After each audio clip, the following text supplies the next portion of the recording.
मुंबई, एक बड़ी सी office building जो कि बाहर से पूरी तरह कांच की खिड़कियों से चमचमा रही थी। बिल्डिंग की ऊंचाई इतनी कि आसमान को छू जाए। इसी बिल्डिंग के 45th फ्लोर का एक कैबिन रूम। बॉस, ये रहे वो रिपोर्ट्स जिसकी आपने मांग की थी। मैंने पता लगवा लिया है, इस प्रोजेक्ट में बहुत सारे घोटाले हुए हैं जिसे बहुत बार दबाया जा चुका है। उद्धरण चिन्ह। ये सुनकर कैबिन के डेस्क के चेयर पर बैठा एक 27 साल का आदमी अपनी गहरी काली आंखों से अंगारे उगलने लगा। लंबी नाक, गहरी काली आंखें, उस पर बड़ी बड़ी पलकें, शार्प जॉ लाइन, पतले गुलाबी होंठ, चेहरे की फिट ऐसे कि किसी को भी एक बार में अपना दीवाना बना दे। गुस्से की वजह से उसका हैंडसम फेस किसी डेविल की तरह लग रहा था जो अभी किसी के खून का प्यासा हो। वह चेयर पर बैठकर अपनी कोल्ड वॉइस में कॉल हिम राइट नाउ। उद्धरण चिन्ह। ये सुनकर उसका असिस्टेंट अपने बॉस का ऑर्डर फॉलो करते हुए किसी को उस कैबिन में आने के लिए कहता है। 5 मिनट के अंदर कैबिन में 4-5 एम्प्लॉइज एंटर होते हैं।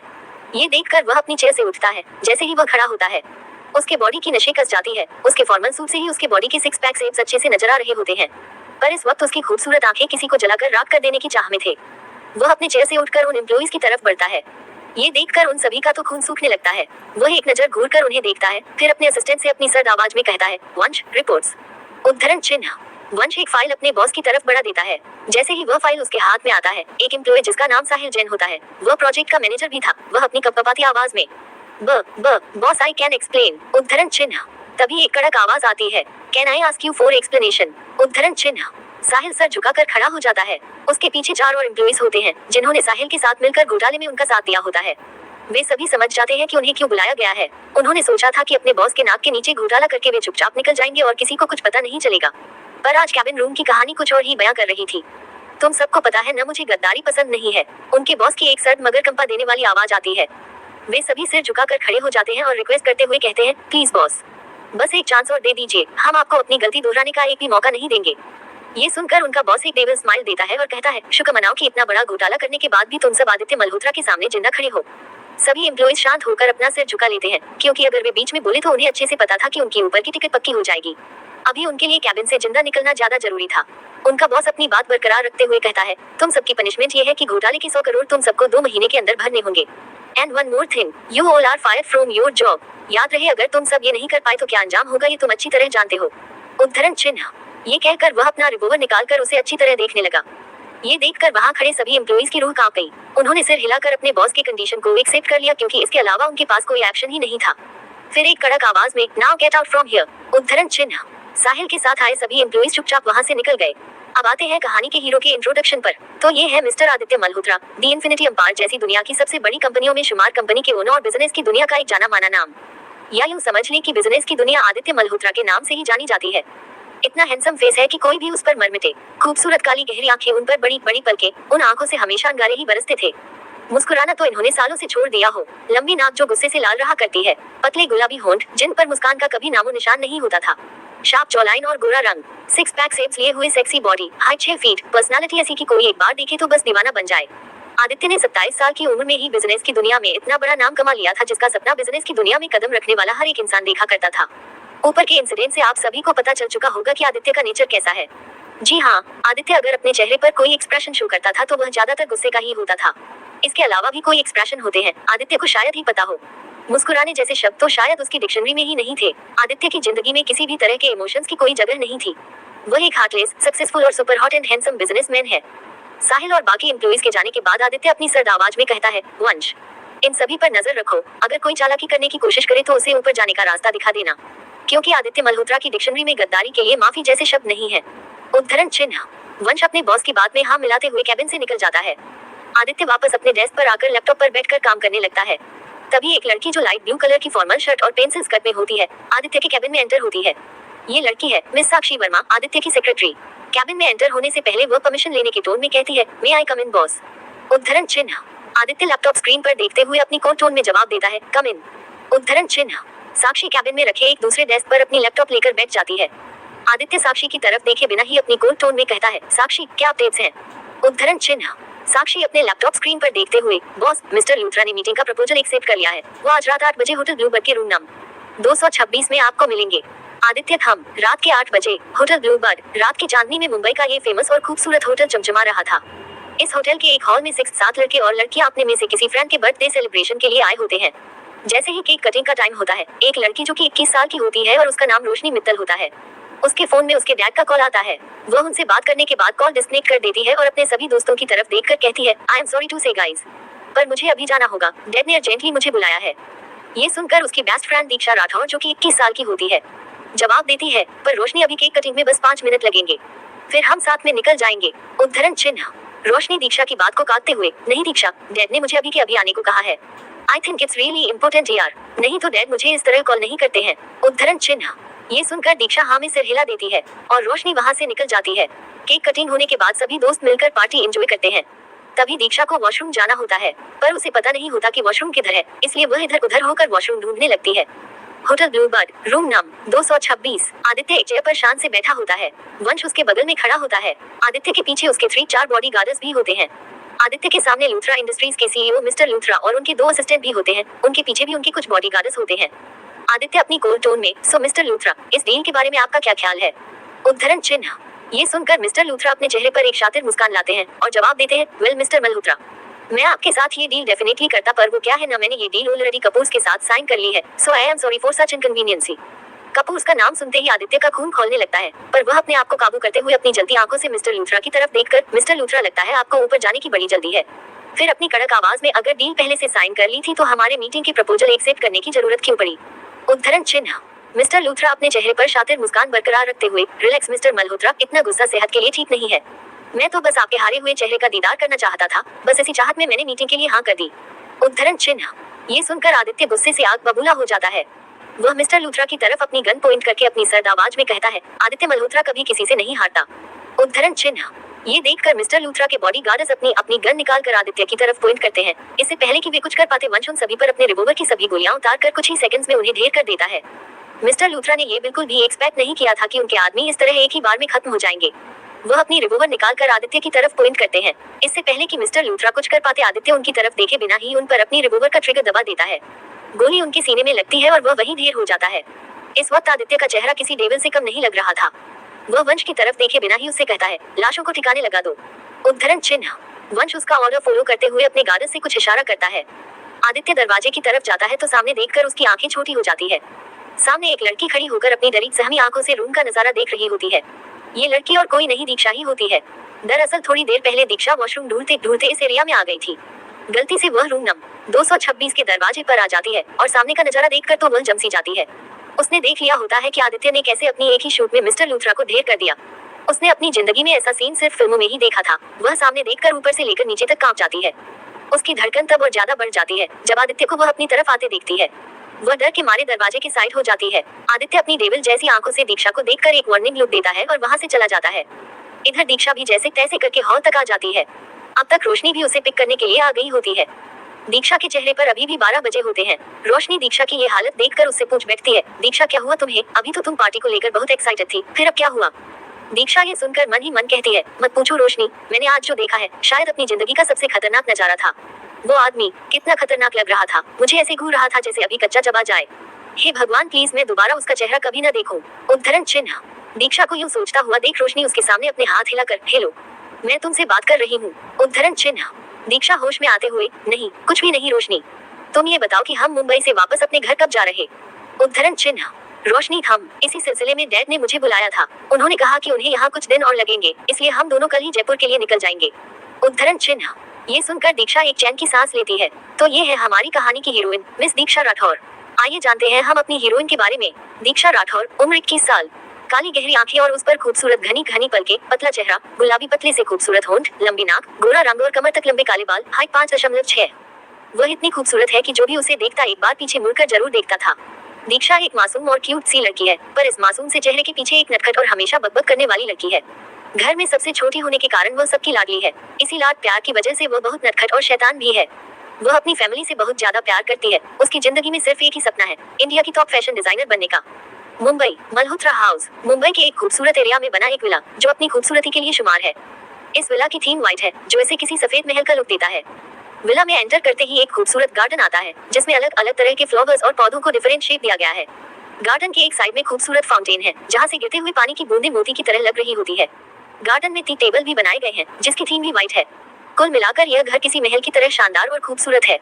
गार्डन के बीचों बीच विला में एंटर होने के लिए एक रास्ता बना हुआ है। एक तरफ कार पार्किंग है जहाँ लिमिटेड एडिशन की कई कारें पार्क की हुई हैं। वक्त रात का होता है और चांदनी रात होने की वजह से इस विला की चमक और बढ़ गई होती है। विला के अंदर ऊपर के एक बड़े और खूबसूरत कमरे में एक बूढ़ी औरत, जिनकी उम्र 72 साल है, पर चेहरे की तेज ऐसी कि चांद की रोशनी भी फीकी पड़ जाए। वह अपने चेहरे पर गंभीर भाव लिए सोफे पर आराम से बैठी हुई है। उनके सामने एक लड़का सोफे पर बैठा बिना किसी भाव के उन्हें देख रहा होता है। एक शांत मगर गहरी आवाज उस कमरे की चुप्पी को तोड़ती है, तो आदित्य बेटा, क्या सोचा आपने? उद्धरण चिन्ह। वह लड़का और कोई नहीं आदित्य मल्होत्रा है और उसके सामने आदित्य की दादी जी मिसेस शीतल मल्होत्रा अपने चेहरे पर गंभीर भाव लिए आदित्य के जवाब का इंतजार कर रही होती है। शीतल जी की बातें सुनकर आदित्य एक गहरी सांस लेता है और सोफे पर से उठकर बाहर खिड़की की तरफ आ जाता है। वह बाहर आसमान की तरफ देखते हुए अपनी ठंडी आवाज में कहता है, दादी माँ, मैं अपना जवाब देने से पहले आपसे कुछ पूछना चाहता हूँ। उद्धरण चिन्ह। शीतल जी ये सुनकर अपने चेहरे पर वही गंभीरता और शांति बरकरार रखती है। उनके हाव भाव देखकर लग रहा था कि उन्हें पहले से ही पता हो कि आदित्य क्या पूछने वाला है। शीतल जी अपनी भारी आवाज में, पूछिए बेटा। उद्धरण चिन्ह। आदित्य बिना किसी भाव के अपनी ठंडी आवाज में, ये काम तो ईशान भी कर सकता है, तो मुझे नहीं लगता कि मुझे ये करने की जरूरत है। ये सुनते ही शीतल जी एक गहरी सांस लेती हैं और कहना शुरू करती है, बेटा, शायद आप भूल रहे हैं कि आपके दादाजी की क्या इच्छा है। उन्होंने साफ साफ इसके लिए आपको चुना है और हमें नहीं लगता कि इसमें आपको कोई परेशानी होनी चाहिए। शीतल जी के शब्द सुनकर आदित्य समझ जाता है कि उनकी बात को काटना आसान नहीं होगा, पर फिर भी वह अपनी ठंडी आवाज में कहता है, दादी माँ, मैं ये नहीं कर सकता। उद्धरण चिन्ह। इस पर शीतल जी फिर से एक बार गहरी सांस लेती हैं और अपनी शांत मगर गंभीर आवाज में कहती है, बेटा, हमने आपसे आपकी राय नहीं पूछी। आप मल्होत्रा खानदान के सबसे बड़े बेटे हैं और इस नाते आपको अपने दादाजी के शब्दों का मान रखना होगा। आदित्य जैसे ही कुछ कहने के लिए अपना मुंह खोलता है, शीतल जी अपने एक हाथ को उठाकर आदित्य को रोक लेती है और कहती है, उम्मीद है कि आप अपनी जिम्मेदारी से नहीं मुकरेंगे। उद्धरण चिन्ह। इसके आगे शीतल जी को जवाब देने के लिए आदित्य के पास शब्द नहीं होते। वह आहिस्ते से अपना सिर हिलाकर बिना किसी भाव के सामने देखने लगता है। ये देखकर शीतल जी के चेहरे पर एक छोटी सी मुस्कान आ जाती है। उन्हें महसूस हो रहा होता है कि आज उन्होंने एक बड़ी जंग जीत ली। आदित्य को अगर दुनिया में किसी से मतलब था तो वह उसका बिजनेस और फैमिली के कुछ लोग से। इसके अलावा उसे किसी भी तरह के इमोशन से कोई मतलब नहीं था। वह इन दोनों चीजों के लिए किसी भी हद तक जा सकता था। डिनर के टाइम डाइनिंग टेबल पर फैमिली के सभी मेंबर डाइनिंग टेबल पर मौजूद होते हैं और डिनर कर रहे होते हैं। डिनर कर लेने के बाद शीतल जी सभी को रुकने के लिए कहती हैं। सभी शीतल जी की तरफ सवालिया नजरों से देखने लगते हैं। हमें आप सभी से कुछ बातें करनी है। एक 52 साल की महिला, लंबी नाक, तीखे नैन और चेहरे की बनावट ऐसी कि किसी मैम के रोल के लिए परफेक्ट हो। शीतल जी को जवाब देती है, बताए मोम। उद्धरण चिन्ह। सभी शीतल जी की तरफ देखने लगते हैं क्योंकि उनकी शांति से लग रहा होता है कि जरूर कोई सीरियस बात है। शीतल जी अपनी गहरी आवाज में कहना शुरू करती है, कल आदित्य बेटे की शादी है। ये सुनकर सबके जहान में खलबली मच जाती है। कुछ मेंबर्स इस न्यूज से बहुत सरप्राइज्ड और खुश होते हैं, तो किसी के दिल को यह नहीं भाता। ये सुनकर एक 53 साल की महिला, जो कि दिखने में इतनी खूबसूरत लग रही थी कि उनकी उम्र 35 से ज्यादा न हो, कहती है, लेकिन मोम, इतनी जल्दी? शादी को लेकर इतनी तैयारियां करनी होती है, कैसे होगा इतना सब इतने कम टाइम में? इनकी बातों से ही पता चल रहा था कि आदित्य की शादी की न्यूज से इन्हें बिल्कुल खुशी नहीं हुई। ये शीतल जी के लिए कोई सरप्राइजिंग नहीं थी, क्योंकि वो पहले से जानती थी कि किस मेंबर का रिएक्शन कैसा होने वाला है।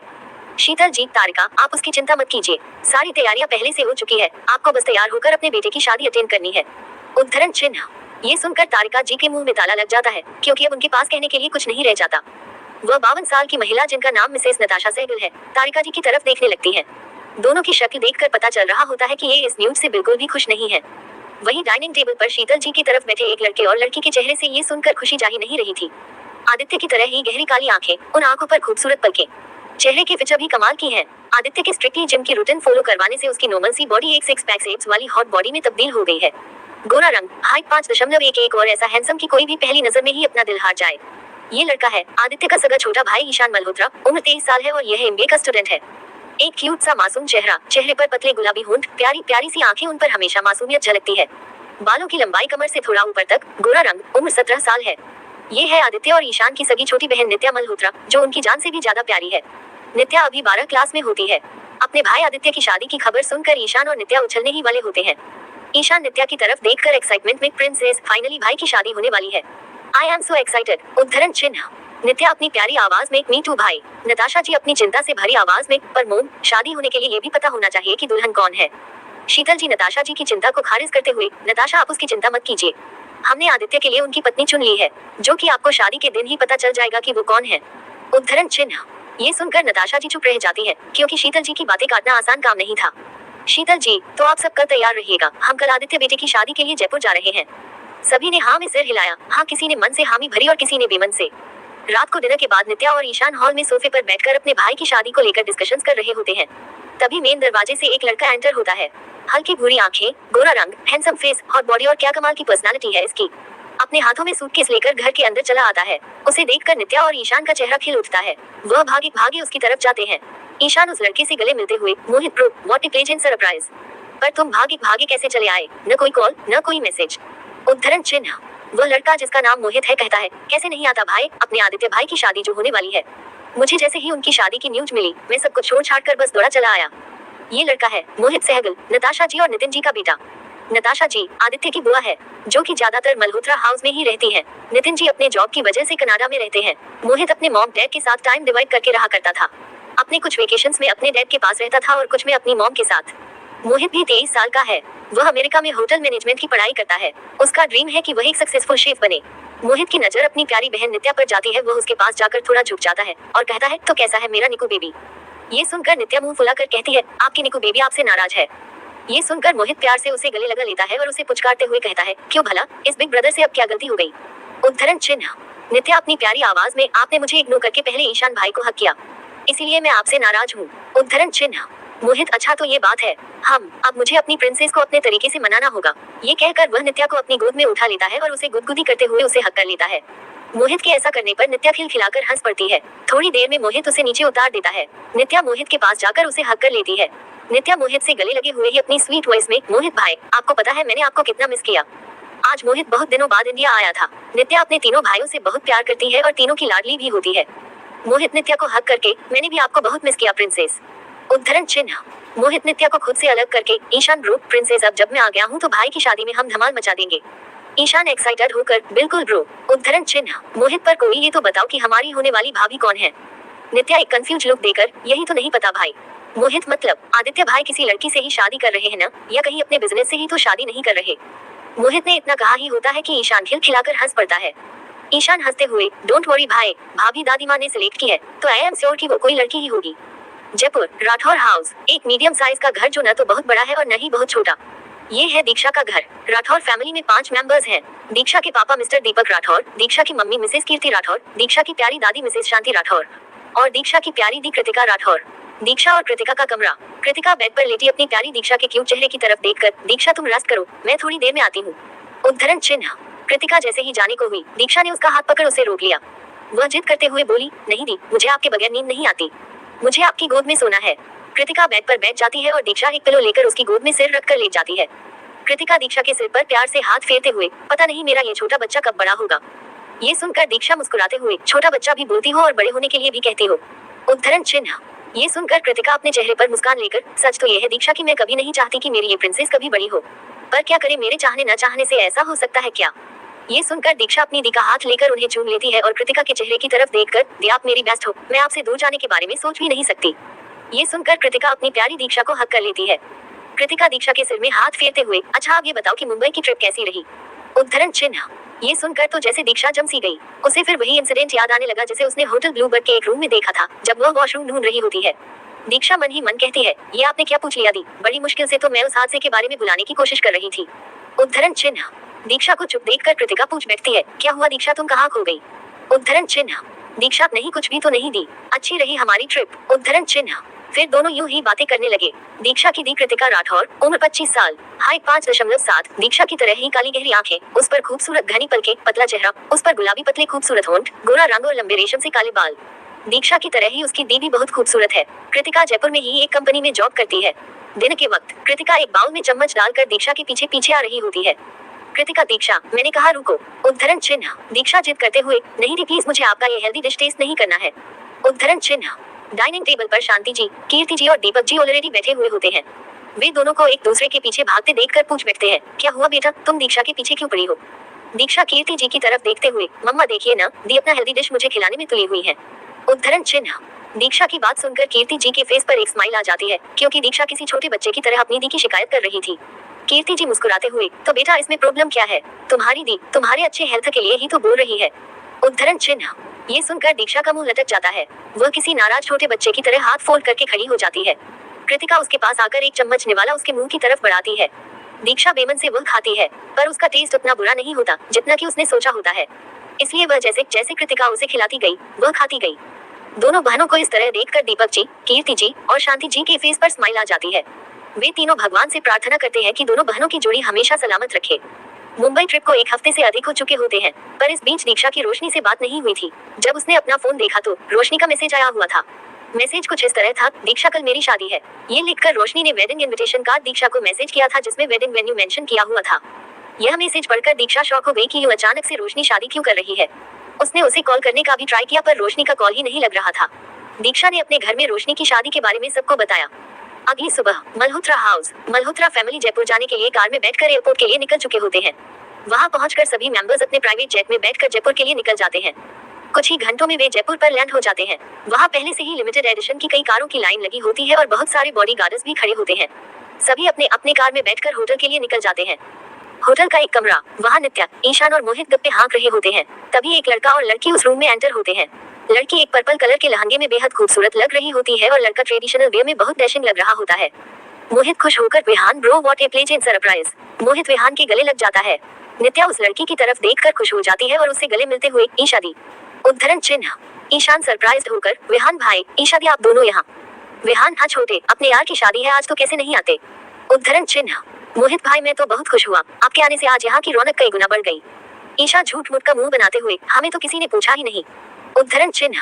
मोहित ईशा की तरफ जाकर उसके गले लगते हुए ओ माय स्वीट ईशा दी, आपको भला कोई भूल सकता है क्या। उद्धरण चिन्ह। ईशान ईशा और विहान की तरफ देखते हुए पर भाई दी आप दोनों को शादी की न्यूज कब मिली। इस पर विहान वो सब छोड़ो छोटे, हम दोनों तो आदित्य की शादी की न्यूज सुनकर ही शॉक में चले गए थे। हमें तो यकीन ही नहीं हो रहा था कि ये जनाब शादी करने वाले हैं। वो तो दादी माँ ने 2-3 बार कंफर्म करवाया तब जाकर हमें पता चला कि ये रियलिटी है।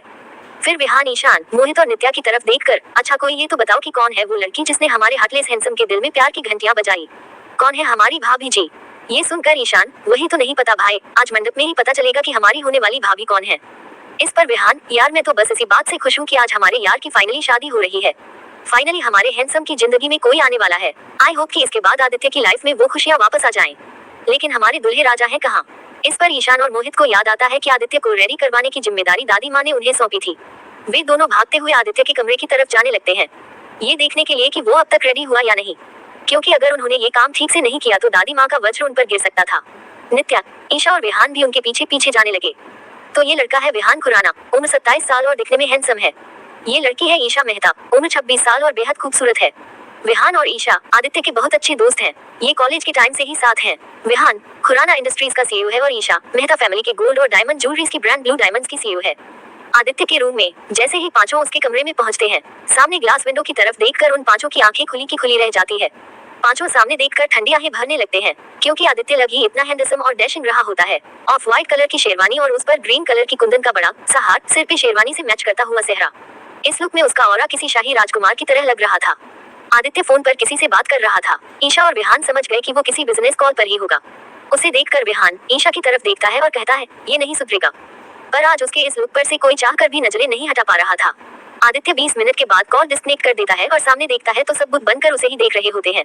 विहान अपने होश में आते हुए आदित्य की तरफ बढ़ता है और उसे गले लगाते हुए आदित्य मेरे भाई मेरे यार, मुझे तो यकीन ही नहीं हो रहा कि आज तेरी शादी हो रही है। ये कहकर विहान आदित्य से अलग होता है तो ईशा उसके हाथों में जोर से चिमटी काटती है। आउच चिच। ईशा के पिंच किए हुए जगह पर रब करते हुए उस पर बिगड़ते हुए क्या है ईशा। उद्धरण चिन्ह। इस पर ईशा मुस्कुराते हुए मासूम बनकर कहती है वो तुम्हें यकीन नहीं हो रहा था कि आज आदित्य की शादी होने वाली है, इसलिए मैं तुम्हें यकीन दिला रही थी। ये कहकर ईशा मुंह दबाकर हंसने लगती है और उसके साथ साथ ईशान, मोहित और नित्या भी हंसने लगते हैं।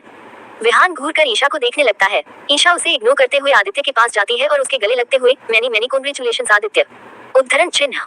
आदित्य बिना किसी एक्सप्रेशन के ईशा को थैंक यू कहता है। उसके ऐसे रिएक्शन से ईशा को कोई हैरानी नहीं होती, क्योंकि वह जानती थी कि आदित्य को अपने इमोशंस को शो करना पसंद नहीं। नित्या अपनी प्यारी आंखों से अपने आदित्य भाई को दूल्हे के रूप में देख रही होती है। वह आहिस्ते से आदित्य के पास जाती है और बिना कुछ कहे उसके सीने से लग जाती है। आदित्य भी नित्या को अपने सीने से लगा लेता है। नित्या आज डार्क ग्रीन कलर के लहंगे में एक राजकुमारी की तरह लग रही होती है। उन दोनों को इस तरह देखकर सबके चेहरे पर एक स्माइल आ जाती है, क्योंकि नित्या ही वो इकलौती शख्स है जिससे आदित्य थोड़ा सॉफ्टली पेश आता है। आदित्य उस रूम से जैसे ही बाहर जाने को होता है, विहान उसका रास्ता रोक लेता है। आदित्य एक नजर घूरकर विहान को देखता है, जैसे उसे अपना रास्ता छोड़ने के लिए वार्न कर रहा हो। वह आदित्य की तरफ देखकर भाई मैं तेरे से बहुत नाराज हूँ। एक तो तू फाइनली शादी कर रहा है, वो भी हमें बताए बिना। हमें शादी की खबर मिली तो भी दादी माँ से, वरना तो तू बताने से रहा था। यही तेरी दोस्ती है। उद्धरण चिन्ह। सभी गौर से विहान और आदित्य की तरफ देख रहे होते हैं, कैसे विहान आदित्य के सामने ड्रामा कर रहा होता है।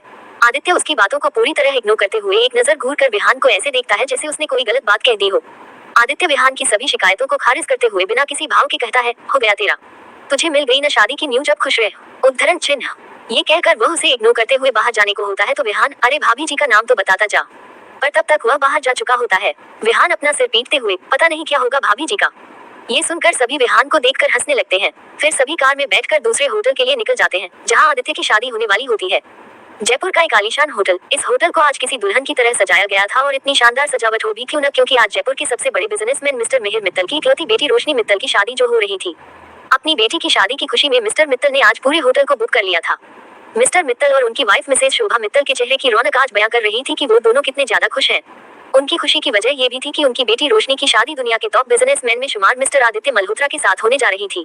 इसलिए वे दोनों आज किसी भी मेहमानबाजी में कोई कमी नहीं होने देना चाह रहे थे। मिस्टर मित्तल बार बार होटल के अटेंडेंसेस को पर्सनली समझाते फिर रहे थे कि सारी चीजें बिल्कुल परफेक्ट वे में होनी चाहिए।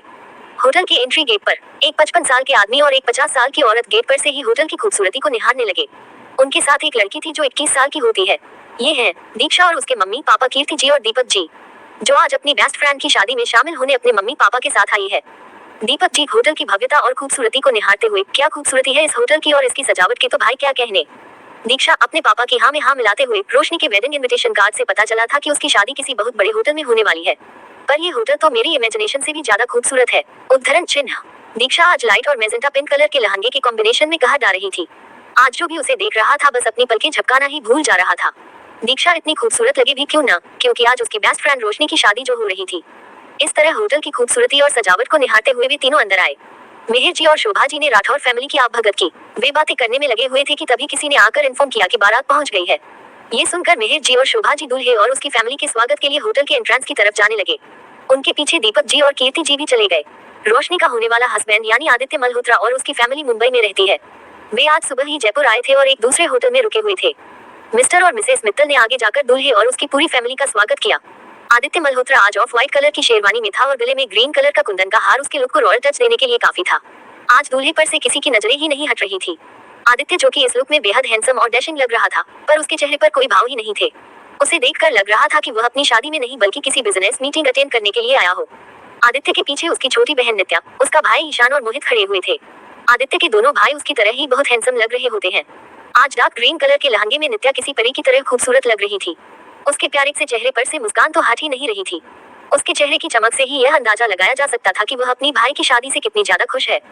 नित्या के बगल में खड़ी उनकी दादी शीतल जी, जिनके चेहरे की तेज ऐसी थी कि देखने वाला बस देखता ही रह जाए। आज उनके चेहरे पर भी एक मीठी मुस्कान थी।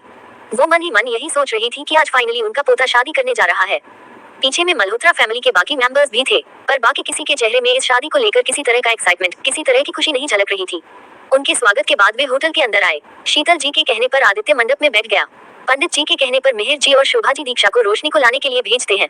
दीक्षा का लाइट पिंक और मेजेंटा पिंक कलर के कॉम्बिनेशन वाला लहंगा उस पर बहुत फब रहा था। आज उस पर से तो किसी की नजरें ही नहीं हट रही थी।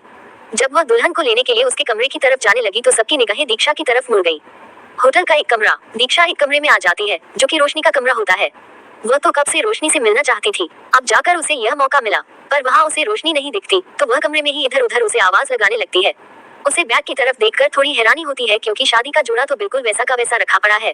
अब तक तो रोशनी को रेडी हो जाना चाहिए था। ये सोचते सोचते पता नहीं क्यों पर उसे बुरे ख्याल आने शुरू हो गए थे। उसकी आंखें हैरानी से और बड़ी तब हो गई जब उसने रोशनी को एक सिंपल जीन्स और टॉप में देखा। दीक्षा रोशनी की तरफ सवालिया नजरों से देखते हुए, रोशनी ये सब क्या है? नीचे सब तुम्हारा वेट कर रहे हैं और तुम हो कि अभी तक रेडी नहीं हुई? दीक्षा का सवाल सुनकर रोशनी एक पल के लिए तो शांत हो जाती है। उसे यूं शांत खड़ा देखकर दीक्षा उस पर बिगड़ते हुए, रोशनी ये कोई कॉलेज प्रोजेक्ट नहीं है कि तू एक दिन लेट सबमिट करेगी तो सबमिट हो जाएगी। ये तेरी शादी है। उद्धरण चिन्ह। इस पर रोशनी दीक्षा को एकटक देखते हुए, हाँ मैं जानती हूँ दीक्षा की ये मेरी शादी है, पर मैं ये शादी नहीं कर सकती। रोशनी का इतना कहना था कि दीक्षा तो आंखें बड़ी करके रोशनी को देखने लगी। दीक्षा रोशनी की तरफ देखते हुए, आर यू रियली मैड? ये सुनकर रोशनी दीक्षा के दोनों बाजुओं को पकड़कर, दीक्षा देख इस शादी में मुझे कोई इंटरेस्ट नहीं है। मैंने अपने डैड के प्रेशर में आकर हाँ कर दी थी। मैं समीर से बहुत प्यार करती हूँ यार, उसके बिना मैं अपनी लाइफ को इमेजिन भी नहीं कर सकती।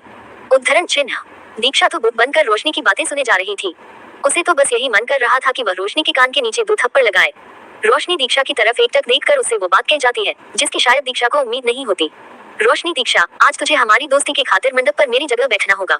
उद्धरण चिन्ह। रोशनी ने इतना कहा ही होता है कि तभी एक जोरदार थप्पड़ उसके गालों में पड़ती है। उसकी बातें सुनकर दीक्षा का गुस्सा फूट पड़ता है और वह रोशनी के गालों में थप्पड़ जड़ देती है। रोशनी जानती थी कि उसकी कही बातों का यही नतीजा होने वाला है। दीक्षा रोशनी की तरफ आंखें तरेरते हुए, रोशनी तेरी बेवकूफी से मैं वाकिफ थी, पर तू इतनी बड़ी पागल भी है ये मुझे आज पता चल रहा है। तू तो पागल है ही, पर तू इस गलतफहमी में मत रहना कि मैं तेरे पागलपन में शामिल हो जाऊंगी, और मैं तुझे ये करने बिल्कुल भी नहीं दे सकती। अब चुपचाप तैयार हो और मंडप में चल। उद्धरण चिन्ह। रोशनी कुछ कह पाती इससे पहले ही मिहिर जी, शोभा जी, दीपक जी और कीर्ति जी उस कमरे में आ जाते हैं। उन्हें देखकर रोशनी सॉरी मॉम डैड कहकर वहां से 9 2 11 हो जाती है। ये सब इतनी जल्दी होता है कि किसी को रिएक्ट करने का मौका ही नहीं मिलता। मिहिर जी और शोभा जी तो बस बुक बनकर देखते ही रह जाते हैं। पांचों चुपचाप खड़े होकर ये सोचने लग जाते हैं कि अब क्या होगा। शोभा जी कमरे की चुप्पी तोड़ते हुए, मिहिर, मैंने आपसे कहा था कि प्लीज एक बार रोशनी की मर्जी भी जान लें। पर नहीं, आपको तो बस मनमानी करनी होती है। अब देख लिया ना नतीजा, आपके जिद की वजह से रोशनी आज मंडप छोड़कर भाग गई। मिहिर जी को आज बहुत अफसोस हो रहा था। रोशनी नटखट और शैतान तो थी, पर मिहिर जी को ये कभी नहीं लगा था कि उनकी बेटी मंडप छोड़कर ही भाग जाएगी। मिहिर जी के पास शोभा जी के सवाल का कोई जवाब नहीं था, क्योंकि शोभा जी सच ही तो कह रही थी कि उन्होंने रोशनी पर ये रिश्ता थोपा था। सभी सोचने में बिजी थे कि मिहिर जी और शोभा जी आज भारी नजरों से दीक्षा और उसके मम्मी पापा के पास गए। शोभा जी और मिहिर जी रिक्वेस्ट करते हुए, भाई साहब, बहन जी, हमें ये कहते हुए अच्छा नहीं लग रहा है, पर प्लीज क्या दीक्षा रोशनी की जगह ये शादी कर सकती है? देखिए, मल्होत्रा खानदान एक बहुत अच्छा और ऊंचा खानदान है। हमें पूरा यकीन है कि दीक्षा वहाँ बहुत खुश रहेगी। उनकी बातें सुनकर तो जैसे दीपक जी की आंखों में खून उतर आया। वह मिहिर जी की तरफ देखकर, भाई साहब, ये आप क्या कह रहे हैं? माना कि आप जयपुर के सबसे बड़े बिजनेसमैन हैं, लेकिन इसका मतलब ये नहीं कि आप कुछ भी बोले। ये सुनकर मिहिर जी अपने नम आंखों से, दीपक भाई, आज आपसे जयपुर का सबसे बड़ा बिजनेसमैन नहीं, बल्कि एक बेटी का बाप बात कर रहा है। ये सुनकर दीपक जी भी एक पल के लिए शांत हो गए। भले ही वे मिहिर जी से बेरुखी से पेश आ रहे थे, पर वे अच्छी तरह समझ पा रहे थे कि इस वक्त उनके दिलों में क्या गुजर रही होगी। वे पांचों खड़े होकर बस सोच ही रहे थे कि तभी उस कमरे में शीतल जी, आदित्य, नित्या और ईशान आ गए। शीतल जी अपनी गंभीर आवाज में, मिस्टर मित्तल, हम कब से दुल्हन का इंतजार कर रहे हैं। जब शीतल जी की निगाहें कमरे के चारों तरफ जाती है और वहाँ खड़ी शक्लों को देखकर उन्हें समझने में देर नहीं लगती कि यहाँ क्या हो रहा है। मिहिर जी कमरे की चुप्पी तोड़ते हुए अपनी सहमी आवाज में, सॉरी मिसेस मल्होत्रा, लेकिन रोशनी मंडप छोड़कर भाग गई है। इतना सुनते ही शीतल जी अपनी रौबदार आवाज में, मिस्टर मित्तल, आपको अच्छे से पता है कि हमें मजाक बिल्कुल पसंद नहीं। मिहिर जी हाथ जोड़कर दोबारा कहते हैं, मिसेस मल्होत्रा, ये मजाक नहीं, सच है। ये सुनकर शीतल जी की आंखों में खून तैर जाता है। वह मिहिर जी की तरफ आंखें तरेर कर देखते हुए कहती है, मिस्टर मित्तल, आपकी बेटी की इस गलती का क्या नतीजा होगा, इसका मतलब समझते हैं आप? उद्धरण चिन्ह। ये सुनकर मिहिर जी कांपने लग जाते हैं, क्योंकि उन्हें मल्होत्रा के गुस्से का पूरा आइडिया था। वह शीतल जी की तरफ हाथ जोड़कर कहते हैं, मिसेस मल्होत्रा, मैं अपनी बेटी के किए पर बहुत शर्मिंदा हूँ, पर मैं आपसे वादा करता हूँ कि यह बारात खाली लौट कर नहीं जाएगी। उद्धरण चिन्ह। फिर वह दीक्षा के पास आते हैं और उसके सामने हाथ जोड़कर कहते हैं, दीक्षा बेटा, मैं जानता हूँ, मैं जो आपसे मांगने जा रहा हूँ उसका हक तो नहीं है मेरे पास, पर प्लीज बेटा, आज मित्तल परिवार की इज्जत आपके हाथ में है, प्लीज इसे बचा लो बेटा। उद्धरण चिन्ह। इतना कहते कहते मिहिर जी की आंखों में आंसू छलक आए। दीक्षा से ये देखा नहीं गया। वह मिहिर जी के जुड़े हुए हाथों को अपने हाथ में लेते हुए, अंकल प्लीज आप खुद को संभालिए। उद्धरण चिन्ह। मिहिर जी और दीक्षा बातें कर ही रहे थे कि शीतल जी दीक्षा के पास आई। वह अपनी रौबदार आवाज में बोली, मेरे पोते आदित्य की शादी इस लड़की से होगी। ये सुनकर दीक्षा, दीपक जी और कीर्ति जी बुत बनकर बस खड़े रह गए। दीक्षा अपनी मासूम और सहमी आवाज में, पर मुझे ये शादी नहीं करनी। उद्धरण चिन्ह। शीतल जी बेटा, हमने आपसे आपकी राय नहीं पूछी। इतना कहकर वह दीपक जी और कीर्ति जी के पास गई और बोली, हम जानते हैं कि आप अपनी पूरी जिंदगी लगाकर भी अपनी बेटी के लिए इतने बड़े घर का रिश्ता नहीं ढूंढ पाएंगे। हमें आशा है कि आपको इस रिश्ते से कोई ऐतराज नहीं होगा। अब आप चाहे या न चाहे, पर आपकी बेटी ही मल्होत्रा फैमिली की बहू बनेगी। ये कहकर शीतल जी आदित्य की तरफ देखने लगी। दीपक जी और कीर्ति जी अपनी आंखों में आंसू लिए शीतल जी से रिक्वेस्ट करने के लिए आगे बढ़ते हैं, क्योंकि वे अच्छी तरह जानते थे कि मल्होत्रा फैमिली का कितना बड़ा नाम है और उनकी बातों को काटना किसी के बस की बात नहीं थी। दीपक जी और कीर्ति जी शीतल जी से रिक्वेस्ट करते हुए, मिसेस मल्होत्रा प्लीज ऐसा मत कीजिए, हमारी बेटी अभी मासूम और छोटी है, उसे शादी जैसे रिश्ते के बारे में कुछ नहीं पता। शीतल जी अपने चेहरे पर बिना किसी भाव के, हमें न सुनने की आदत बिल्कुल नहीं है। ये कहकर वह एक बार फिर आदित्य की तरफ देखती हैं। दीपक जी, कीर्ति जी और दीक्षा को इसका बिल्कुल भी आइडिया नहीं था कि इस शादी में आना उनके लिए इतना महंगा साबित होगा। अगर उन्हें पहले से पता होता कि यहाँ ऐसा कुछ होने वाला है तो वे यहाँ कभी नहीं आते। आदित्य तो बस बिना किसी भाव के खड़ा था। यह शादी वह अपनी दादी की खुशी के लिए कर रहा था। उसे इस बात से कोई फर्क नहीं पड़ता कि उसकी शादी रोशनी से हो या दीक्षा से, उसके लिए यही एक ही बात थी। शीतल जी आदित्य की तरफ देखकर ऑर्डरिंग टोन में कहती हैं, बेटा जाए और दीक्षा को रेडी करवाकर मंडप पर ले आइए। उद्धरण चिन्ह। आदित्य शीतल जी की बात मानकर दीक्षा का हाथ, जो कि अब तक घबराहट और डर से ठंडा पड़ चुका था, को पकड़कर रेडी करवाने के लिए ले जाता है। दीक्षा तो अभी भी शॉक में होती है कि ये उसके साथ क्या हो रहा है। दीपक जी और कीर्ति जी अपनी आंखों में आंसू लिए दीक्षा को बस देखते ही रह गए। उन्होंने दीक्षा की तरफ जाने की कोशिश की, पर आदित्य के बॉडीगार्ड्स ने उन्हें वहीं रोक दिया। दीक्षा की बॉडी में तो जैसे जान ही नहीं रह गई थी। उसके आंखों में आंसू तक नहीं थे। आदित्य को तो यह फील ही नहीं हो रहा था कि वह किसी का हाथ पकड़कर चला आ रहा है। होटल के कमरे में आकर आदित्य अपनी सर्द आवाज में कहता है, 15 मिनट है तुम्हारे पास रेडी होने के लिए, मैं बाहर तुम्हारा वेट कर रहा हूँ। उस कमरे में एक मेकअप आर्टिस्ट और एक स्टाइलिस्ट पहले से मौजूद थे, जो कि रोशनी को रेडी करने के लिए हायर किए गए थे। बेड पर हल्का गुलाबी कलर का एक खूबसूरत शादी का लहंगा रखा हुआ था। दीक्षा ने एक नजर उस वेडिंग लहंगे की तरफ देखती है। उसे समझ आ जाता है कि यह एक फेमस डिजाइनर का डिजाइन किया हुआ लहंगा है। ये लहंगा बिल्कुल ऐसा ही था जैसा लहंगा दीक्षा ने अपनी शादी में पहनने के लिए सोच रखा था, पर उसे बिल्कुल भी अंदाजा नहीं था कि उसे इतनी कम उम्र में और इस तरह से शादी करनी पड़ेगी। उसे किसी ऐसे इंसान से शादी करनी पड़ेगी जिसके बारे में वह ठीक से जानती तक नहीं। स्टाइलिस्ट ने दीक्षा को शादी का जोड़ा पहनने में उसकी हेल्प की। दीक्षा ने अपने सपने में भी नहीं सोचा था कि वह अपनी बेस्ट फ्रेंड की शादी का जोड़ा पहनकर उसके लिए मंडप में बैठेगी। लहंगा पहनने के बाद मेकअप आर्टिस्ट ने दीक्षा का मेकअप करना स्टार्ट कर दिया। चेहरे पर हल्का मेकअप, बालों का खूबसूरत बन और उस बन पर सुर्ख लाल रंग के गुलाब सजाए गए थे। आज शादी के इस जोड़े में दीक्षा किसी अप्सरा की तरह लग रही थी, पर कुछ था जो उसके इस लुक को इनकम्प्लीट कर रहा था। वह था उसके चेहरे की मुस्कान, जो कि उससे कोसों दूर लूटकर कहीं चली गई थी। रेडी होने के दौरान दीक्षा का बहुत मन हुआ कि वह खिड़की से कूदकर कहीं भाग जाए, पर पूरे होटल में आदित्य के बॉडीगार्ड्स खड़े थे और उससे भी बढ़कर वह अगर ऐसा करने की कोशिश भी करती तो आदित्य मल्होत्रा उसके मम्मी पापा को नहीं छोड़ता। सभी बातों को ध्यान में रखकर वह चुपचाप सहमी हुई मिरर के सामने बैठ गई। स्टाइलिस्ट और मेकअप आर्टिस्ट ने अपना काम कर दिया। 15 मिनट बाद दीक्षा तैयार हो गई। तैयार होने के बाद जैसे ही वह खड़ी हुई, मिरर में अपने आप को देखकर वह एक पल को ठहर सी गई, क्योंकि खुद दीक्षा को भी अपने आंखों पर यकीन नहीं हो रहा था कि वह आज इतनी खूबसूरत लग रही है। उसने सुन रखा था कि शादी के जोड़े में हर लड़की बेहद खूबसूरत लगती है और आज वह देख भी पा रही थी। दीक्षा मन ही मन कहती है, अभी कृतिका दी होती तो मुझे देखती रह जाती। कृतिका दी, कहाँ हो आप? प्लीज मुझे यहाँ से ले चलो, मुझे ये शादी नहीं करनी। पर आज दीक्षा की बात सुनने वाला वहाँ कोई नहीं था। दीक्षा की हालत अभी भी बहुत खराब थी, इसलिए दोनों आर्टिस्ट ने उसे दरवाजे तक पहुँचाया। आदित्य जो कब से अपनी घड़ी देखे जा रहा था और मन ही मन दीक्षा पर उसे गुस्सा आने लगा था, पर जैसे ही वह दरवाजे की तरफ देखता है, पलकें झपकाना ही भूल जाता है। आदित्य ने अपनी जिंदगी में बहुत खूबसूरत लड़कियां देखी थी, पर दीक्षा की खूबसूरती और उसकी मासूमियत में कुछ तो बात थी जो उन सभी से अलग थी, जो आदित्य को अपनी तरफ खींच रही थी। आज दीक्षा की खूबसूरती इस शादी के जोड़े में कई गुना बढ़ गई थी, पर उसके चेहरे पर मुस्कान अभी भी कोसों दूर थी। आदित्य उसका हाथ पकड़कर बिना किसी भाव के मंडप में ले आया और उसे बैठा दिया। खुद उसके बगल में बैठ गया। पंडित जी के मंत्रोच्चार के साथ शादी की विधियां शुरू हो गई। इसके साथ ही दीक्षा अपने ख्यालों में खो गई। उसने अपनी शादी को लेकर न जाने क्या क्या सपने देखे थे, सब आज धरे के धरे रह गए। उसने अपनी फैमिली में भी सबको अपने शादी के प्लान शेयर कर रखे थे। वह सोचने लग जाती है कि वह कितनी खुश और एक्साइटेड थी अपने प्लान को बताते वक्त, पर आज इस शादी के मंडप में किसी अनजान के साथ बैठते हुए अपने सपनों को टूटता देख दीक्षा की आंखों से एक बूंद आंसू गिर आए और आदित्य के हाथों में गिर गए।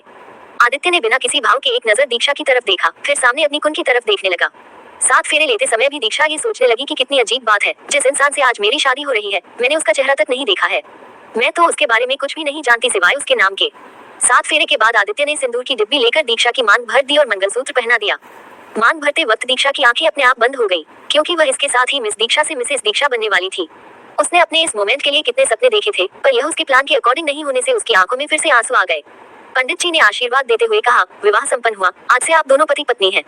आदित्य और दीक्षा ने पंडित जी से आशीर्वाद लिया। फिर आदित्य ने दीक्षा का हाथ पकड़कर शीतल जी के पास आया और उनका आशीर्वाद लिया। उसके बाद तारिका जी के पैर छुए, फिर नताशा जी का आशीर्वाद लिया। उनके साथ एक 56 साल का आदमी भी खड़ा हुआ था, पर आदित्य ने उनकी तरफ देखना भी मुनासिब नहीं समझा। जब जाने का वक्त आया तो दीक्षा अपने मम्मी पापा की हालत, उनका रोदा और मायूस चेहरा देखकर रो पड़ी। उनको दीक्षा को अपने साथ ले जाते देख दीपक जी से रहा नहीं गया और वे भावुक होकर कहने लगे, प्लीज मेरी बेटी को मत ले जाए, अभी तो उसकी पढ़ाई भी पूरी नहीं हुई है। ये सुनकर शीतल जी दीपक जी को आश्वासन देते हुए, अब आप दीक्षा की चिंता न करें, अब वह मल्होत्रा फैमिली की बहू बन चुकी है, उसकी सुख दुख की सभी जिम्मेदारी अब हमारी है। ये कहकर वे अपनी अपनी कार में बैठकर एयरपोर्ट के लिए निकल गए। दीक्षा जो अपनी आंखों में आंसू की धार लेकर बस रोते ही रह गई। आज जिंदगी में पहली बार दीपक जी और कीर्ति जी खुद को बहुत बेबस महसूस करने लगे। एयरपोर्ट पहुंचने के बाद मल्होत्रा फैमिली के सभी मेंबर्स अपने प्राइवेट जेट में बैठ गए। दीक्षा की हालत ऐसी नहीं थी कि वह खुद से चलकर जेट में बैठ पाए। आदित्य ने अपने मजबूत हाथों से दीक्षा का हाथ पकड़कर जेट में बैठा देता है और खुद उसके बगल में बैठ जाता है। दीक्षा अपनी नम आंखों से अपने शहर को देखती जा रही थी। इस शहर में बिताए उसके खट्टे मीठे पल, कॉलेज की यादें, अपना प्यारा सा घर सब पीछे छूटते जा रहे थे। जेट की उड़ान के साथ ही दीक्षा की आंखों से ये शहर ओझल हो गया। अब वह अपने भावी जीवन की सोच में पड़ गई। उसे तो ये तक नहीं पता था कि वह कहाँ जा रही है। दीक्षा को बस ऐसा महसूस हो रहा था कि कोई उसे किडनैप करके ले जा रहा हो। उसकी आंखों से फिर से आंसू बहने लगते हैं। कुछ ही मिनटों बाद यूं ही नम आंखों के साथ वह नींद के आगोश में चली जाती है। उसके बगल में बैठा आदित्य समझ पा रहा था कि इस वक्त दीक्षा की हालत कैसी है, पर उसने एक बार भी दीक्षा की तरफ देखना जरूरी नहीं समझा। वह अपना लैपटॉप निकालकर उसमें काम करने लगा। कुछ घंटों बाद उनकी जेट मुंबई में लैंड करती है। वहाँ एयरपोर्ट के बाहर लिमिटेड एडिशन की कई कारों की लाइन लगी होती है और साथ में ब्लैक सूट में बहुत सारे बॉडीगार्ड्स भी होते हैं। सभी जेट से निकलकर कार में बैठ जाते हैं। दीक्षा तो जैसे ही जेट से बाहर आती है, सामने महंगी कारों की लाइन और बॉडीगार्ड्स को कतारों में खड़ा देखकर वह चौंक जाती है, क्योंकि यह सब उसने फिल्मों में ही देखा होता है। कार मल्होत्रा हाउस के लिए निकल पड़ती है। शीतल जी, नित्या, ईशान और मोहित के साथ एक कार में बैठी होती हैं। आज उनके तेज चेहरे पर एक सुकून साफ साफ दिखाई दे रहा था, जिसको देखकर लग रहा था कि उन्होंने आज अपनी जिंदगी का सबसे इम्पोर्टेंट काम कर लिया हो। थोड़ी देर में उनकी कार एक बड़े से विला में एंटर होती है। दीक्षा तो सामने देखकर चौंक ही जाती है, क्योंकि यह कोई घर नहीं बल्कि एक सफेद महल लग रहा था। मल्होत्रा हाउस की थीम पूरी व्हाइट है। इतना खूबसूरत और हरा भरा गार्डन तो दीक्षा ने सिर्फ टीवी सीरियल्स में ही देखा था। उसको यह विला किसी सपनों के महल जैसा लग रहा था। सभी घर के अंदर एंटर होते हैं, आदित्य और दीक्षा को छोड़कर। शीतल जी ने उन्हें बाहर रुकने के लिए कहा था। घर के अंदर होते ही सभी फैमिली मेंबर्स अपने अपने कमरे की तरफ जा ही रहे होते हैं कि शीतल जी एक नजर सबको देखती हैं तो सभी के कदम अपने आप रुक जाते हैं। शीतल जी एक मेड को आवाज देते हुए, शीला, मैंने आपसे कुछ रेडी करने के लिए कहा था, जाइए जाकर उसे ले आइए। शीला शीतल जी का ऑर्डर फॉलो करते हुए एक बहुत ही खूबसूरती से सजाया हुआ आरती की थाली ले आती है। साथ में और भी मैट्स आती हैं। एक मेड चावल से भरा कलश दरवाजे के सामने रखती है। दूसरी मेड अपने हाथों में रखी पंखुड़ियों से भरी थाली में से फूलों की पंखुड़ियां लेकर कलश को सजा देती है। फिर बाकी मैट्स के हाथों में फूलों की पंखुड़ियों की थाल होती है। शीतल जी के ऑर्डर पर सभी मैट्स फूलों की थाल मल्होत्रा फैमिली मेंबर्स के पास ले जाती हैं। सभी अपने अपने हाथों में फूलों की पंखुड़ियां ले लेते हैं। शीतल जी आरती की थाली लेकर आदित्य और दीक्षा की आरती करती हैं। आरती करने के बाद शीतल जी एक 56 साल के आदमी को आरती की थाल देकर आदित्य और दीक्षा की आरती करने के लिए कहती हैं। ये देखकर आदित्य की आंखों में खून तैर जाता है। उसके चेहरे पर नफरत और गुस्सा साफ छलकने लगता है। दीक्षा आदित्य की तरफ हल्का सा देखती है, पर इस वक्त उसका ऑरा इतना खतरनाक लग रहा था कि वह उसे पूरा देखे बगैर ही सहम सी जाती है। वह जल्दी से अपनी नजरें दूसरी तरफ कर लेती है। ये पहली बार था जब दीक्षा ने आदित्य की तरफ देखने की कोशिश की हो, पर वह इतने गुस्से में था कि दीक्षा उसे अच्छी तरह देखे बिना ही डर जाती है। वह मन ही मन कहती है, हे भगवान, मैं इस खतरनाक आदमी के साथ अपनी पूरी जिंदगी कैसे बिताऊंगी। उद्धरण चिन्ह। फिर दीक्षा के दिमाग में कुछ आता है। वह मन ही मन कहने लगी, मुझे ऐसा क्यों लग रहा है कि मैंने इसे कहीं देखा है, पर कहाँ देखा है ये याद नहीं आ रहा। शीतल जी आदित्य को शांत रहने का इशारा करती हैं, तो वह शांत हो जाता है। ये 56 साल का आदमी और कोई नहीं आदित्य के डैड मिस्टर वरुण मल्होत्रा होते हैं। इनकी आरती खत्म होने के बाद तारिका जी उनकी आरती करती है। फिर नताशा जी के बाद उन दोनों की आरती खत्म होती है। आदित्य बिना किसी भाव के खड़ा रहता है। दोनों आरती करते वक्त दीक्षा को ऐसे देख रही होती हैं जैसे उन्हें दीक्षा का उस घर में आना कुछ खास पसंद नहीं आया। दीक्षा यह नोटिस कर लेती है, उसे अजीब लगता है, पर वह शांत रहती है। फिर शीतल जी दीक्षा को अपने दाएं पैर से कलश को आगे गिराने को कहती हैं।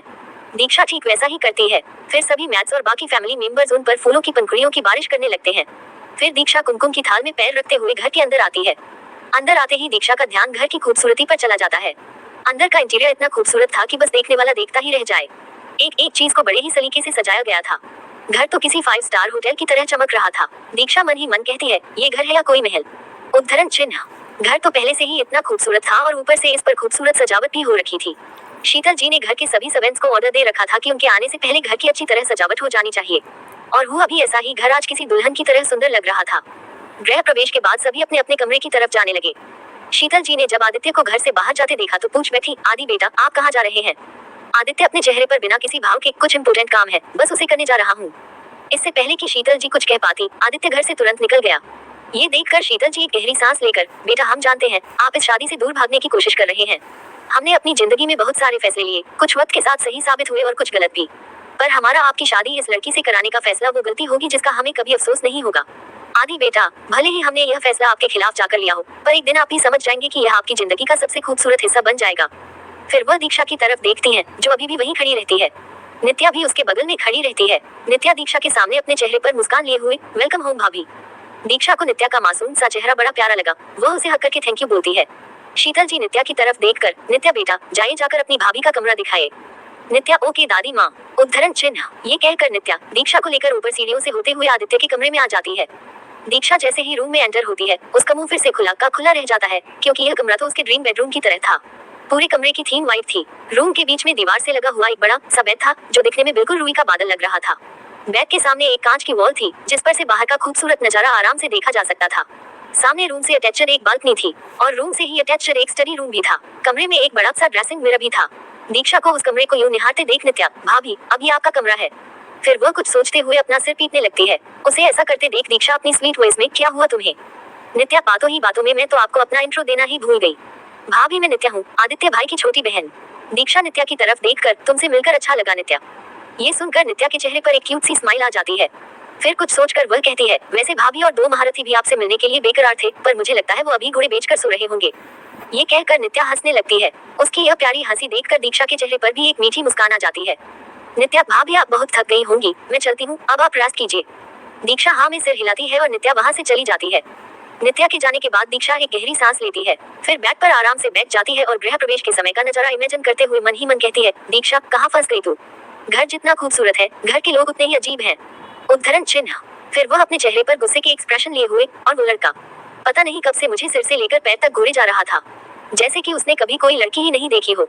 दीक्षा यह आर्यन के लिए कह रही थी। आर्यन मल्होत्रा, मिस्टर वरुण मल्होत्रा और मिसेस तारिका मल्होत्रा का बेटा। उम्र 24 साल, गोरा रंग और हल्की भूरी आंखें। आर्यन आदित्य का सौतेला भाई है। वह आदित्य की सक्सेस से बहुत चलता है। वह एक नंबर का ऐयाश और बिगड़ा हुआ लड़का है। आज गृह प्रवेश के वक्त उसकी नजरें दीक्षा पर ही थी, जिसे दीक्षा ने नोटिस कर लिया था। दीक्षा बस इसी तरह अपने मन में मल्होत्रा फैमिली को लेकर अजीब अजीब ख्याल अपने मन में ला रही होती है। तभी उसे बहुत इरिटेशन होने लगता है। दीक्षा को इरिटेशन होने लगता है क्योंकि इतनी भारी ज्वेलरी उसने आज तक नहीं पहनी होती। वह अपने भारी लहंगे को संभालते हुए ड्रेसिंग मिरर के पास जाती है और एक एक करके सारी ज्वेलरी को उतारने लगती है। अब उसके मांग पर आदित्य के नाम का सिंदूर और गले में मंगलसूत्र होता है। वह अपने सिर का दुपट्टा भी निकाल देती है और बन के फूलों को भी आहिस्ते आहिस्ते निकाल देती है। फिर वह एकटक आईने में अपने आप को देखने लगती है। उसे तो अभी भी यकीन नहीं हो रहा होता कि वह अब किसी की बीवी बन चुकी है। वह कमरे की बड़ी सी खिड़की के पास जाती है और चांद को निहारने लगती है। वह मायूस होकर नम आंखों लिए खुद से कहती है, मम्मी पापा ये मैं कहाँ आ गई? मुझे आप लोगों की बहुत याद आ रही है। पता नहीं इस घर के लोग कैसे होंगे अगर इन्होंने मुझे टॉर्चर करना शुरू कर दिया तो। वैसे भी मुझे बहू वाले कोई काम नहीं आते। ये कहते कहते वह लगभग रोने लगती है। प्लीज मुझे घर जाना है। उद्धरण चिन्ह। ये कहते कहते उसकी आंखों से आंसू गिरने लगते हैं क्योंकि वह आज तक अपने मम्मी पापा और अपनी कृतिका दी से दूर नहीं रही थी। वह अपने आप को संभालती है और मन ही मन कहती है, रिलैक्स दीक्षा, तूने कुछ गलत नहीं किया है तो तुझे घबराने की कोई जरूरत नहीं। वैसे भी तू जबरदस्ती मंडप में नहीं बैठी थी। इस फैमिली के लोगों ने ही अपने बेटे की शादी तुझसे करवाई है। ये कहकर वह एक गहरी सांस लेती है। फिर चांद को देखते हुए वह अपने पति के बारे में सोचने लगती है। पता नहीं क्यों पर मुझे ऐसा क्यों लग रहा है कि मैंने उन्हें कहीं देखा है। फिर वह अपने दिमाग पर जोर लगाने लगती है, पर कहाँ? उद्धरण चिन्ह। वह ये सब सोच ही रही होती है कि तभी कमरे का दरवाजा खुलता है। ये और कोई नहीं आदित्य ही होता है। पर दीक्षा तो अपने ही ख्यालों में गुम होती है, इसलिए उसे एहसास ही नहीं होता कि आदित्य कमरे में आ चुका है। आदित्य उसकी तरफ देखे बिना ही क्लोजेट रूम की तरफ जाकर अपने कपड़े चेंज कर लेता है और थोड़ी देर में बाहर आ जाता है। उसकी नजर न चाहते हुए भी दीक्षा की तरफ चली जाती है। दीक्षा की गोरी पीठ नेकलेस चोली में से अच्छी तरह नजर आ रही थी। उसका रंग चांद की रोशनी पड़ने से और निखर रहा था। आदित्य उसकी तरफ बढ़ने लगता है। दीक्षा को कदमों की आहट होती है तो वह पीछे मुड़कर देखती है और सामने देखकर उसकी तो आंखें ही लगभग बाहर आ जाती है। दीक्षा का मन कर रहा था कि वह बहुत जोर से चिल्लाए, पर वह खुद को रोक लेती है। अब उसे पता चल जाता है कि उसे आदित्य क्यों देखा सा लग रहा था। आदित्य को एक नजर देखकर दीक्षा को चक्कर आने लगता है, पर वह खुद को संभाल लेती है। पर अंदर से वह कितनी डरी हुई थी, ये सिर्फ वो ही जानती है। आदित्य एक नजर अपने एक्सप्रेशन लेस चेहरे के साथ दीक्षा की तरफ देखता है। दीक्षा ने अपनी सारी ज्वेलरी उतार दी थी, बस गले में मंगलसूत्र और माथे पर सिंदूर पहन रखा था, जिसमें उसका मासूम और चांद सा चेहरा बहुत दिलकश लग रहा था। उसकी इस मासूम चेहरे में कहीं न कहीं डर के भाव थे। आदित्य समझ पा रहा था कि यह डर किस लिए है। वह सोफे पर बैठ जाता है। फिर दीक्षा की तरफ देखकर उसे अपने पास आने का इशारा करता है। वह मन ही मन अपने भगवान को याद करती है, हे भगवान प्लीज मेरी रक्षा करें, पता नहीं ये मेरे साथ क्या करने वाले हैं। दीक्षा डरी सहमी सी आदित्य के पास जाती है और उसके बगल में बैठ जाती है। वह डर के मारे आदित्य की तरफ देख भी नहीं रही थी। उसने सपने में भी नहीं सोचा था कि उस दिन होटल ब्लू बर्ड में जो आदमी एक ही शूट में किसी को मौत के घाट उतार दिया था वो उसका पति बन जाएगा। What's your name? आदित्य की एक सर्द आवाज कमरे की चुप्पी को तोड़ती है। दीक्षा राठौर। दीक्षा अपनी सहमी आवाज में जवाब देती है। आदित्य एक ईमेल दीक्षा की तरफ बढ़ा देता है। वह उसके डरे सहमे चेहरे की तरफ देखकर, खोलो इसे। उद्धरण चिन्ह। दीक्षा आहिस्ते से उसे खोलती है। उसमें एक पेपर होता है। आदित्य अपनी सर्द आवाज में उसे वो पढ़ने के लिए कहता है। दरअसल इस ईमेल में डिवोर्स पेपर्स होते हैं। उसे पढ़ने के बाद दीक्षा उसे अपने हाथों में ले लेती है। आदित्य अपनी कोल्ड टोन में कहना शुरू करता है, अब तक तुम्हें समझ आ गया होगा कि ये डिवोर्स पेपर्स हैं। अकॉर्डिंग टू दिस तुम्हें इस शादी में 2 साल तक रहना होगा, उसके बाद तुम इस रिश्ते से आजाद हो। आदित्य के ऐसा कहने पर दीक्षा शॉक रह गई। वह सोचने लगी कि अगर डिवोर्स ही देना था तो शादी क्यों की, पर दूसरे ही पल वह ये भी सोचने लगी कि चलो अच्छा है, 2 साल बाद मैं फिर से अपने मम्मी पापा, दी और दादी के साथ रह पाऊंगी, अपने घर दोबारा जा पाऊंगी। दीक्षा को सोचता हुआ देखकर आदित्य कहना शुरू करता है, ये शादी दादी माँ का डिसीजन है।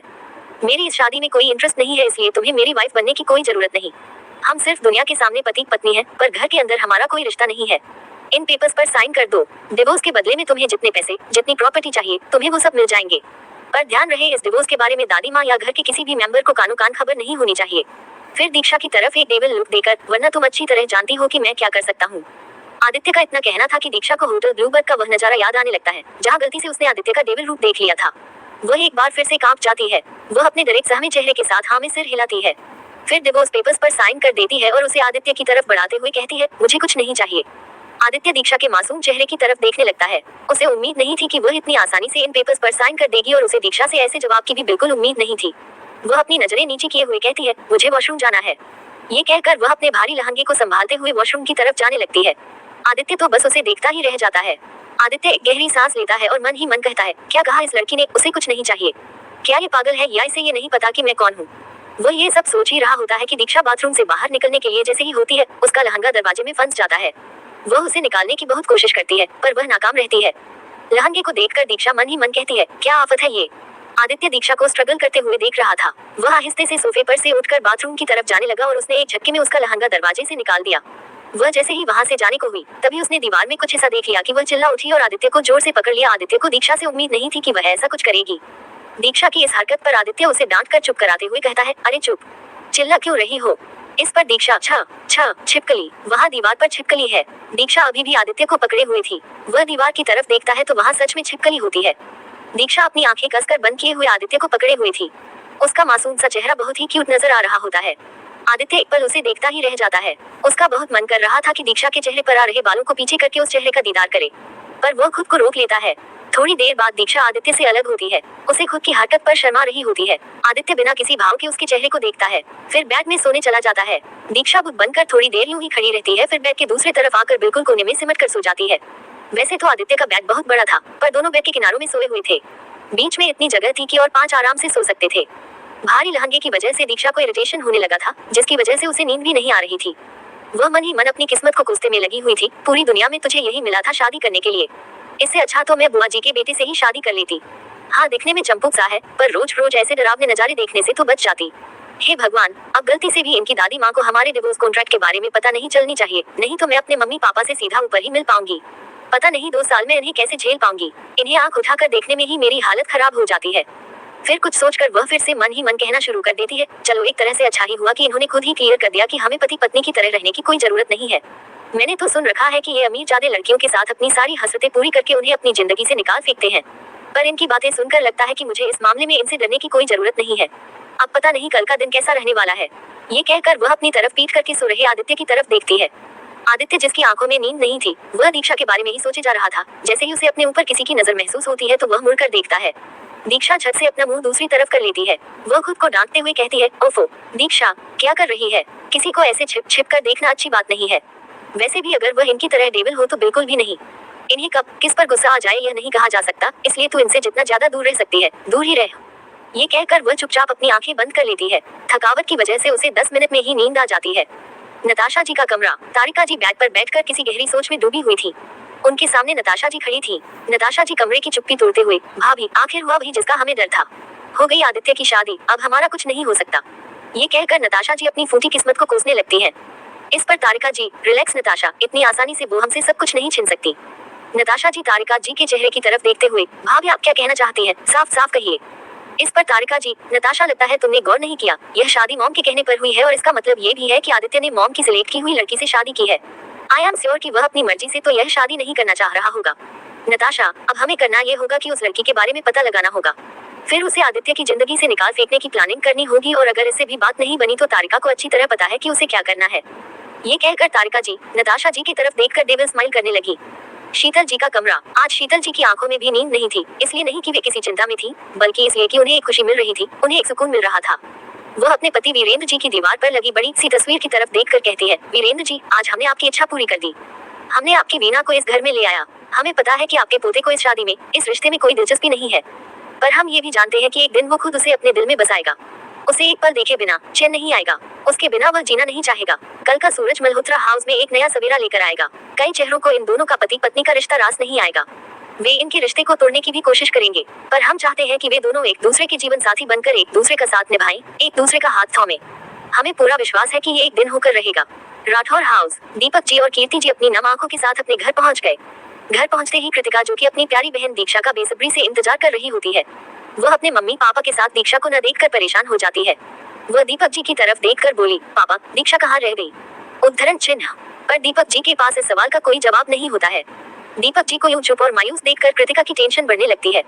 वह दीपक जी के दोनों बाहों को पकड़कर बोली, पापा, आप कुछ बोलते क्यों नहीं। फिर कीर्ति जी के पास जाकर बोली, मम्मी, आप भी तो दीक्षा के साथ थी ना। पर कीर्ति जी भी क्या बोलती। उन्हें यूं बुत बनकर खड़ा देख दीक्षा और कृतिका की दादी शांति जी दोनों के पास आई। वे अपनी शांत आवाज में बोली, दीपक बेटा, सब ठीक है ना, और दीक्षा कहाँ है, तुम दोनों के साथ आई नहीं वो। शांति जी की बातें सुनकर कीर्ति जी के सब्र का बांध टूट गया। उनकी आंखों का आंसू, जो अब तक उन्होंने बहुत मुश्किल से रोक रखा था, वह बह गया। वह फूट फूट कर रोने लगी। उन्हें यूं रोता देख दीपक जी उनके कंधों को पकड़कर उन्हें संभालने लगे। कृतिका और शांति जी ये देखकर और टेंशन में आ गई। दीपक जी ने उन्हें सोफे पर बिठाया, एक गिलास पानी पिलाया, तब जाकर कीर्ति जी थोड़ी शांत हो गई। कृतिका और शांति जी भी सोफे पर बैठ गए। शांति जी दीपक जी की तरफ देखकर फिक्र भरे टोन में, बेटा, तुम दोनों बताओगे कि आखिर बात क्या है, मुझे बहुत चिंता हो रही है। उद्धरण चिन्ह। दीपक जी एक गहरी सांस लेते हुए बोले, माँ, हमारी दीक्षा की शादी हो गई। शांति जी और कृतिका को इस बात की बिल्कुल उम्मीद नहीं थी। कृतिका शॉक्ड होकर बोली, क्या? लेकिन कब, कहाँ और किसके साथ? उद्धरण चिन्ह। कृतिका और शांति जी का ऐसा रिएक्शन स्वाभाविक था। दीपक जी और कीर्ति जी ने भी यह उम्मीद नहीं की थी कि उस शादी के मंडप में खुद उनकी बेटी दुल्हन बनने वाली है। दीपक जी शुरू से लेकर आखिरी तक सारी बातें कृतिका और शांति जी को बता देते हैं। दीपक जी अपनी बातों में एक बेबसी का भाव लेकर बोले, माँ, हम दोनों ने यह शादी रोकने की बहुत कोशिश की, पर उनकी ताकत के आगे हम कमजोर पड़ गए। पर मल्होत्रा फैमिली की मालकिन शीतल जी ने हमें वादा किया है कि अब दीक्षा की सुख दुख की जिम्मेदारी उनकी है। मुझे आशा है कि वे लोग दीक्षा का बहुत अच्छे से ख्याल रखेंगे। उद्धरण चिन्ह। शांति जी जो बड़े ध्यान से दीपक जी की बातें सुनने में लगी थी, दीपक जी के कंधे पर हाथ रखकर बोली, बेटा, तुम दोनों इसमें खुद को दोष मत दो। मैं जानती हूँ कि दीक्षा की शादी हमारी मर्जी से नहीं हुई है। शायद उसकी किस्मत में यही लिखा हो, आखिर जुड़िया तो ऊपर वाला ही बनाता है। उद्धरण चिन्ह। इस पर दीपक जी बोले, माँ, मैं आपकी बातें समझ रहा हूँ, पर मुझे ये बात खाई जा रही है कि हमारी फूल सी बच्ची, जो अभी ठीक से बड़ी भी नहीं हुई है, उसे अचानक एक बहू की जिम्मेदारी मिल जाएगी, वो भी मल्होत्रा खानदान जैसे बड़े परिवार की बहू की जिम्मेदारी, तो उस पर क्या बीतेगी? हम सभी जानते हैं कि उसे बहू शब्द का मतलब भी ठीक से नहीं पता। उद्धरण चिन्ह। कीर्ति जी जो अब तक चुप बैठी थी, अपनी आंखों में आंसू लिए हुए बोली, दीपक जी, मेरी दीक्षा ठीक तो होगी ना? मैं जानती हूँ वो अपने मम्मी पापा, अपनी कृतिका दी और दादी को बहुत मिस कर रही होगी। प्लीज मुझे एक बार मेरी बच्ची का चेहरा देखना है। उद्दी उन्हें संभालते हुए बोले, कीर्ति, संभालो खुद को। अगर तुम ऐसी रहोगी तो हमारी बच्ची वहाँ खुद को कैसे संभालेगी? मुझे पूरा यकीन है हमारी बच्ची हमें मिस जरूर कर रही होगी, पर वह बिल्कुल ठीक होगी। उद्धरण चिन्ह। कृतिका अपनी आंखों में आंसू लेकर बोली, मेरी दीक्षा, उसे तो ठीक से चाय बनाना भी नहीं आता, मेरी छोटी बच्ची। पता नहीं कल का सवेरा उसके लिए क्या रंग लाएगा। मैं भगवान से यही प्रार्थना करूंगी कि वे उसकी मैरिड लाइफ में खुशियां भर दे। उद्धरण चिन्ह। शांति जी कृतिका के हाथों में अपना हाथ रखकर उसे दिलासा देती है, क्योंकि अब वे इस फैक्ट को इनकार नहीं कर सकती थी कि दीक्षा की अब शादी हो चुकी है। अगली सुबह मल्होत्रा हाउस। नित्या, ईशान और मोहित रेडी होकर हॉल में ही सोफे पर बैठे होते हैं। ईशान अपनी दादी माँ को कोसते हुए बोला, क्या यार, दादी माँ ने सुबह सुबह ही नींद खराब कर दी। अब तक तो भाई और भाभी भी नहीं उठे होंगे। उद्धरण चिन्ह। इस पर नित्या ईशान की टांग खींचते हुए बोली, भाई, आप कौन सा रोज रोज सुबह जल्दी उठते हो? उद्धरण चिन्ह। नित्या के ऐसा कहने पर मोहित मुंह दबाकर हंसने लगता है। नित्या भी उसका पूरा साथ देती है। ईशान दोनों को घूर कर देखता है, तभी ईशा और विहान भी वहाँ आ जाते हैं। विहान सबको गुड मॉर्निंग विश करते हुए बोला, गुड मॉर्निंग गाइज। उद्धरण चिन्ह। ईशान, नित्या और मोहित तीनों एक साथ बोले, गुड मॉर्निंग विहान भाई। उद्धरण चिन्ह। फिर वे तीनों ईशा को भी गुड मॉर्निंग विश करते हैं। विहान चारों तरफ देखते हुए बोला, हमारे न्यूली वेडेड कपल नजर नहीं आ रहे, कहाँ गए वो दोनों? इस पर ईशान बोला, भाई और भाभी अभी तक नहीं उठे हैं। उद्धरण चिन्ह। मोहित, पर आदित्य भाई की तो सुबह 5 बजे उठने की आदत है ना? वे खुद हमें देर से उठने पर पनिश करते हैं और आज खुद घोड़े बेच कर सो रहे हैं। उद्धरण चिन्ह। मोहित के ऐसा कहने पर विहान अपने चेहरे पर शरारत भरी स्माइल लेकर बोला, वो इसलिए छोटे क्योंकि आज से पहले तुम्हारे भाई की वेडिंग नाइट नहीं हुई थी ना? बच्चों, वो दोनों कल रात देर से सोए होंगे, इसलिए आज आपके भाई साहब सुबह जल्दी नहीं उठ पाए। उद्धरण चिन्ह। इस पर मोहित कहने लगा, अरे हाँ यार, मैं तो इसके बारे में भूल ही गया था। ये कहकर वह भी शरारत भरी स्माइल करने लगा। आदित्य का कमरा पूरी तरह शांत था। जब सूरज की रोशनी ग्लास डोर से होकर आदित्य के चेहरे को छूती है तो उसकी आंख खुलती है। अभी सुबह के 7 बज रहे होते हैं। यूजुअली उसके उठने का टाइम सुबह 5 बजे होता है, पर आज उसकी नींद ही नहीं खुली। आंख खुलते ही उसकी नजर अपनी बाहों में सुकून से सो रही मासूम दीक्षा पर जाती है। वह एक टक उसे निहारने लगता है। दरअसल कल रात को दीक्षा की नींद खुल गई थी। उसे अपने लहंगे की वजह से अपनी बॉडी में बहुत ही इरिटेशन फील हो रहा था, जिसके कारण वह बेड से उठ गई थी और अपने भारी भरकम लहंगे के साथ इधर उधर कमरे में ही टहल रही थी। आदित्य की आंखों में भी नींद का नामो निशान नहीं था। वह दीक्षा की तरफ ही देखे जा रहा था, पर दीक्षा इस बात से बेखबर थी। दीक्षा के पास कोई कपड़े भी नहीं थे कि वह उसे चेंज कर सके। थोड़ी देर तक उस भारी लहंगे के साथ घूमने के बाद वह थक कर बेड पर लेट जाती है, पर उसकी आंखों में अभी भी नींद के नामो निशान नहीं होते। लगभग आधे घंटे के बाद दीक्षा की आंख लगनी शुरू हो जाती है। थोड़ी देर में ही वह नींद के आगोश में चली जाती है, पर आदित्य की आंखों में अभी भी नींद कोसों दूर थी। उसके मन में रह रहकर न चाहते हुए भी दीक्षा का ख्याल आ रहा होता है। आदित्य अपने ख्यालों से तब बाहर आता है जब उसे दीक्षा की आवाज आती है, जो नींद में ही बड़बड़ाई जा रही थी, कृतिका दी, प्लीज मुझे आपके पास जाना है। आप प्लीज मुझे इस डेविल से बचा लो। कृतिका दी प्लीज। उद्धरण चिन्ह। इतना कहते कहते वह नींद में ही कृतिका को हक करने के लिए अपने दोनों हाथ आगे कर देती है। दीक्षा नींद में नॉन स्टॉप बड़बड़ाई जा रही थी, जिसे सुनकर आदित्य इरिटेट हो गया और जैसे ही वह दीक्षा के करीब आया, उसके मासूम चेहरे को देखकर अपनी सारी इरिटेशन भूल गया।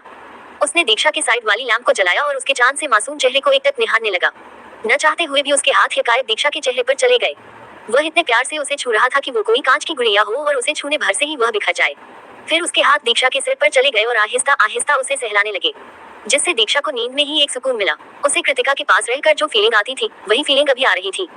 वह धीरे से आदित्य के सीने में छिप गई। दीक्षा के ऐसा करते ही आदित्य को एक सुकून सा मिलता है। इस सुकून में उसकी आंखें बंद हो जाती है। दोनों 4 बजे के लगभग सोते हैं। जब आदित्य की नींद खुलती है तो वह पाता है कि दीक्षा उसकी बाहों में सुकून से सो रही थी। तभी उनके दरवाजे पर किसी ने नोक किया, जिससे दीक्षा की नींद टूटी। उसे तो अभी भी लग रहा था कि वह अपने घर में है, इसलिए वह आराम से उठ रही थी।